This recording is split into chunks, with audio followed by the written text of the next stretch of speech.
ڈیرہ اسماعیل خان سے اسد عباس، محکمہ anti corruption کی بروقت کارروائی۔ گلی کوچے کے ہوٹل میں تحصیل درابند کی اراضی کو پار کرنے کی کوشش ناکام بنا دی گئی۔ محکمہ مال کی سرکاری دستاویزات میں رد و بدل کرنے میں مصروف۔ متعلقہ پٹواری اپنے چیلوں سمیت اینٹی کرپشن حکام کے ہتھے چڑھ گیا۔ متعلقہ اراضی کا تقسیم رجسٹر اور دیگر نہایت اہم سرکاری دستاویزات بھی موقع پر تحویل میں لے لیے گئے۔ اینٹی کرپشن کی بروقت اور جرأت مندانہ کارروائی پر علاقہ درابند کے موقع اور درینہ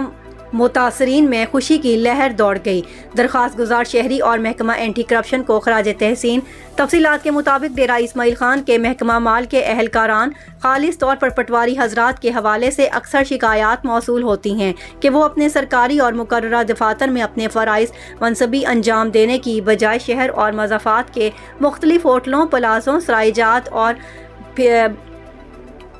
یا پھر کرائے کے مکانات میں خفیہ طور پر اپنے دفاتر قائم کیے رکھتے ہیں۔ گو کہ پٹواری حضرات کے ایسے غیر قانونی اقدامات کی وجوہات کسی سے ڈھکی چھپی نہیں۔ تاہم اس مد میں آج محکمہ اینٹی کرپشن ڈیرہ کی جانب سے ہونے والی کارروائی نے ان پٹواریوں کے ان خفیہ درباروں میں ہونے والے کھلواڑ کا کھل کر پردہ چاک کر دیا۔ موصول ہونے والی اطلاعات کے مطابق ایک باہمت شہری کی درخواست پر محکمہ اینٹی کرپشن کے سرکل آفیسر منہاج سکندر بلوچ کی سربراہی میں اسسٹنٹ کمشنر ڈیرہ نواب سمیر لغاری کے ہمراہ شہر کے مشہور توبہ نوالا بازار میں گلی الحبیب ہوٹل والی میں واقع پاکستان ہوٹل کے ایک کمرہ نمبر 107 میں چھاپہ زنی کی گئی، جہاں پر درابند حلقہ کے پٹواری علا نواز کو اس کے مبینہ شاگردوں سمیت موقع پر گرفتار کر لیا، جو کہ دوران چھاپہ زنی جعلی اور فرضی تقسیم کے کاغذات بعنوان سرحد ڈیولپمنٹ اتھارٹی بنام عطا اللہ وغیرہ تیار کرنے میں مشغول تھے۔ چھاپہ مار ٹیم نے موقع پر موجود سرکاری دستاویزات کی مکمل چھان بین کی